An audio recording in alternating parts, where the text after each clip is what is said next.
안녕하십니까. 강령한의원TV 이영윤 원장입니다. 오늘은 저희 한의원의 비염 클리닉에 대해서 설명드리는 시간을 갖도록 하겠습니다. 비염으로 고생하시는 분이라면 주의 있게 들어주시면 좋겠습니다.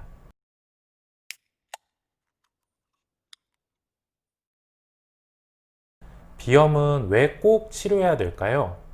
비염은 일반적인 방법으로 치료가 잘 되지 않으면서 만성적으로 환자분들을 괴롭히는 질환입니다.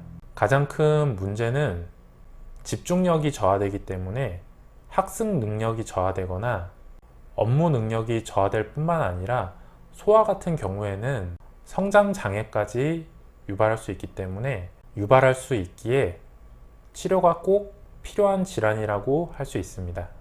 콧물이 자꾸 나온다는 것 자체가 면역 글로불린의 손실을 의미하기 때문에 결국 단백질의 부족으로 이어진다고 할 수 있습니다.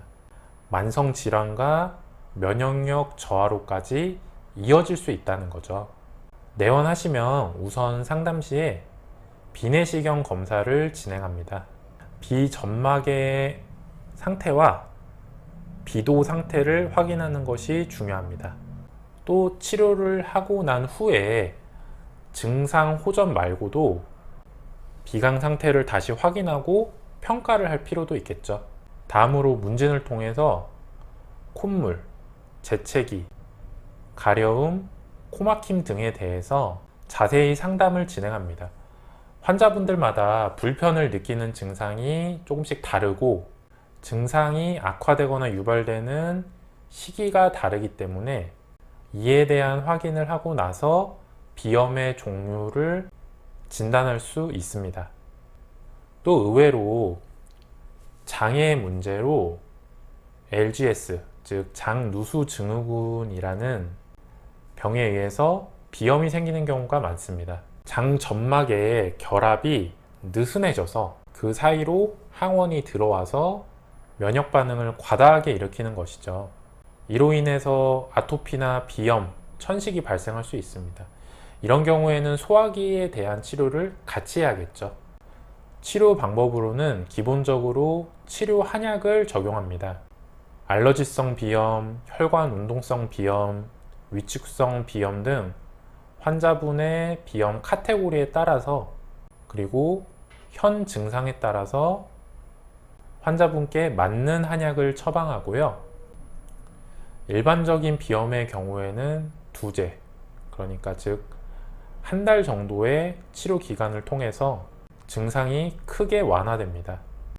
또 불편감을 완화시키기 위해서 천연 한약재만으로 추출하고 정제한 비염 스프레이를 증상이 발생했을 때 사용하시면 증상 경감에 도움이 되십니다. 그리고 흉쇄 유돌근이나 영양혈 같은 비염 증상 완화에 효과적인 신경정리나 혈자리가 있거든요. 침치료나 전자뜸 치료를 통해서 비염 완화 속도를 높일 수 있습니다. 오늘은 저희 한의원의 비염 클리닉에 대해서 간단하게 알아봤습니다. 비염 환자분들이 정말 많으시고 잘 낫지 않아서 약으로 그때그때 때운다 라는 말을 정말 많이 듣습니다. 그런데 비염은 놔두었을 때 축농증, 중이염, 천식, 아토피와 같은 합병증이 발생하거나 치아의 부정교합, 아데노이드형 얼굴이라는 얼굴형의 변화, 성장 저하, 학습 능력 저하, 성격 형성에도 영향을 끼치기 때문에 치료를 해야 하는 질환입니다.